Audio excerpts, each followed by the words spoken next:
Avec nous, Olivier Salerno, qui est représentant de la France Insoumise dans les Alpes-Maritimes. Bonjour Olivier Salerno. Bonjour. Alors les partis de gauche ont trouvé un accord cette nuit pour faire face au RN, aux législatives. Est-ce que c'est pas un peu tard pour s'entendre ? Il est jamais trop tard. Et puis surtout, on l'a déjà fait. Et on a déjà prouvé au moment de la NUPES que pendant une période très courte, on pouvait s'allier et s'entendre sur des points qui nous sont communs, plus de points communs que de divergences. Et dans un moment comme celui-là, en fait, on a la responsabilité de s'entendre, surtout que c'est plébiscité. On n'est pas tout seul dans une salle à faire des accords. Vous avez vu les images hier. Il y a eu des manifestations qui sont venues au pied du siège d'Europe Écologie Les Verts pour mettre la pression aux dirigeants politiques de gauche pour qu'ils fassent une union. Et il y a un vrai élan, un vrai espoir, et vraiment quelque chose qu'il va falloir concrétiser avant de le concrétiser dans les urnes, le concrétiser dans la mobilisation et la campagne flash qui est en train de s'annoncer dans les 3 semaines à venir. Parce que justement, Raphaël Glucksmann, donc du Parti Socialiste, a dit sur le plateau de France 2, là on ne refait pas la NUP. Qu'est-ce que vous en pensez ?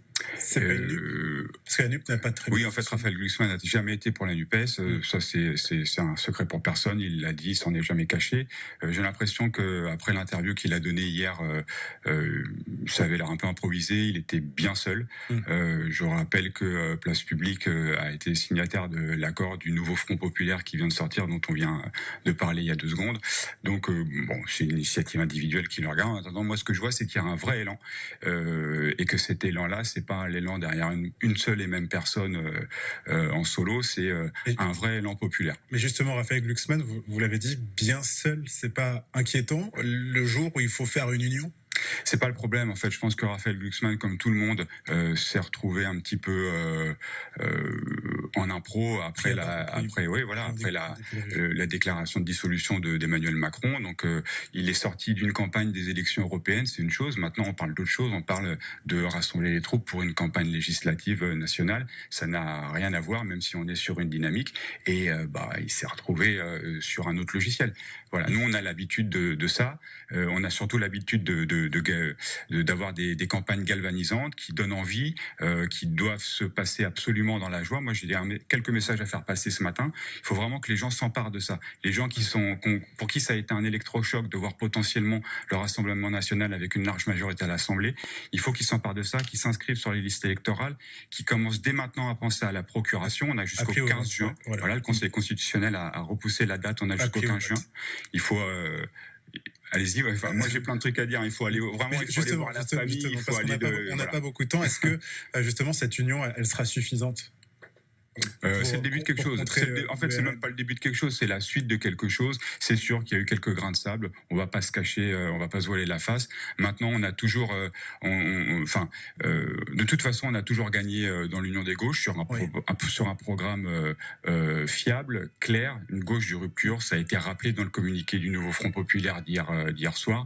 Et ça, c'est ce qui est le plus important. Mais là, il y a un sondage qui est sorti. Oui. Alors, c'est un sondage, c'est Opinionway et Harris qui dit qu'en cas de législative anticipée, donc notre cas, 34% d'intention de vote pour le RN, 22% pour la gauche unie. Oui.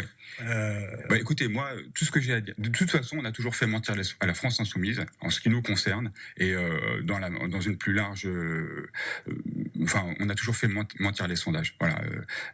Jean-Luc Mélenchon était parti très bas, il est arrivé quasiment là, vous êtes unis, et à chaque fois, si vous vous souvenez bien, au moment de la NUPES, on est arrivé premier au premier tour des législatives. Donc moi, les sondages, c'est une chose, on voit ça. Le rassemblement est très fort, sondage ou pas sondage, on n'a pas besoin des sondages pour le savoir. Ils nous trouveront toujours sur leur chemin. Emmanuel Macron et Marine Le Pen, Jordan Bardella et compagnie, nous trouveront toujours sur leur chemin. Et on va faire une campagne qui va pouvoir contrer ça. Pour parler de la campagne, vraiment, c'est un appel que je fais ce matin. On a besoin de tout le monde. Les gens viennent à une manifestation. On n'a pas besoin d'être militant pour militer, pour faire du porte-à-porte, pour enquiquiner son tonton au moment des repas, pour lui expliquer qu'il faut absolument aller s'inscrire sur les listes électorales, prendre une proc, se mobiliser, aller aux urnes, etc. La mobilisation de c'est très important. Voilà.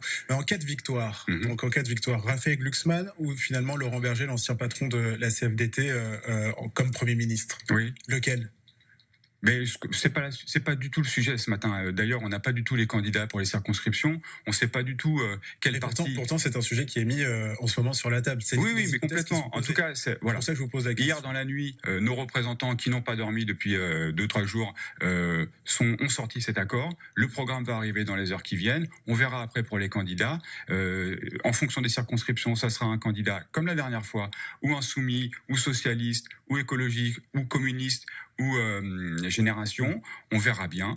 Là, le nom de Raphaël Glucksmann et de Laurent Berger, qui apparemment il l'a sorti du chapeau, c'est franchement pas le sujet ce matin. Là, le sujet, c'est tous les gens qui peuvent venir s'investir dans cette campagne, militants, voilà, citoyens, syndicats. Je vais pas parler des syndicats, c'est hyper important les syndicats. On va parler à une large mobilisation dans un front populaire.